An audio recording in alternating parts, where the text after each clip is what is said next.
یہ سن کر ہمارے اور آپ کے یقیناً کان پک چکے ہیں کہ کراچی جتنا بڑا شہر ہے اتنے ہی بڑے پیچیدہ گھمبیر اس کے مسائل ہیں.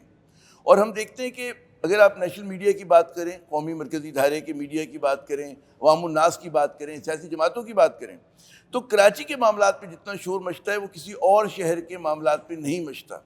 اور اس کی وجہ سمجھ میں آنی چاہیے کہ کراچی بہت اہم شہر ہے، اس کی اہمیت اس سے اجاگر ہوتی ہے، اور ساتھ ساتھ جو ہے جہاں اس کی اہمیت ہے وہیں پہ ایک بہت بڑا شہر ہے، ضخامت اس کی بہت بڑی ہے. تو یہ تو ایک بات ہوئی.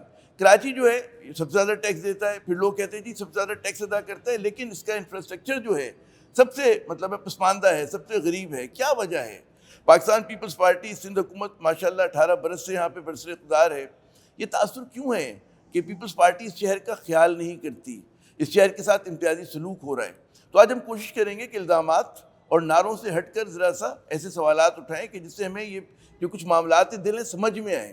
ہمارے ساتھ کوئی اور نہیں، میئر کراچی محترم مرزا وہاب صاحب موجود ہیں، پاکستان پیپلز پارٹی کے سینئر رہنما بھی ہیں، نوجوان میئر ہیں کراچی کے، بڑی ان سے لوگوں کو امیدیں بھی ہیں.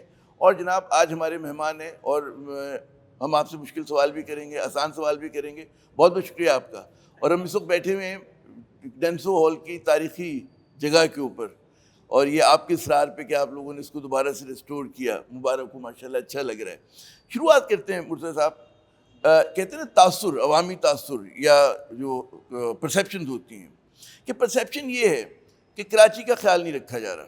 اور پاکستان پیپلز پارٹی 18 برس سے حکمران ہے. 18 برس بہت ہوتے ہیں کسی بھی پارٹی کے لیے شہر کی تقدیر بدلنے کے لیے، اپنے صوبے کی تقدیر بدلنے کے لیے. تو یہ اس پرسیپشن سے کیوں آپ لوگ جو ہیں، میں سمجھتا ہوں کہ you are fighting a losing battle. اور میں آپ یہ بات نہیں کر رہے کہ جی آپ کی میئرشپ 2023 جون میں شروع ہوئی، ہم ان 2 سالوں کے حساب بعد میں بات کریں گے نا. یہ جو 18 سال کا حساب ہے، یہ ذرا سمجھائیے کہ کیا ہوا، اتنا اس شہر کو نظر انداز کیوں کیا گیا؟ دیکھیں، اگر آپ سوال کی ابتدا میں اگر آپ یہ تاثر قائم کریں کہ شہر کو نظر انداز کیا گیا ہے، تو پھر میں سمجھتا ہوں آپ نگیٹیوٹی کی طرف چلے گئے نا. آپ آبجیکٹیولی چیزوں کو اسیس کرنا چاہیے. میں نے پہلا جملہ کہا تھا پرسیپشن. جی میں تو بات ہی کہ پرسیپشن کی ہم بات کر رہے ہیں. بٹ عامر صاحب، ہمیں سمجھنے کی ضرورت ہے نا کہ پرسیپشن از اسٹرانگر دین ریالٹی. پرسیپشن کس طریقے سے پریزنٹ کر دیا جاتا ہے، اسٹیٹمنٹ چل جاتا ہے، پھر اس کی نفی کرنے میں، اس کو نیوٹرلائز کرنے میں زندگی بیت جاتی ہے. ایک بہت بڑا چیلنج ہے. درست کہہ رہے ہیں.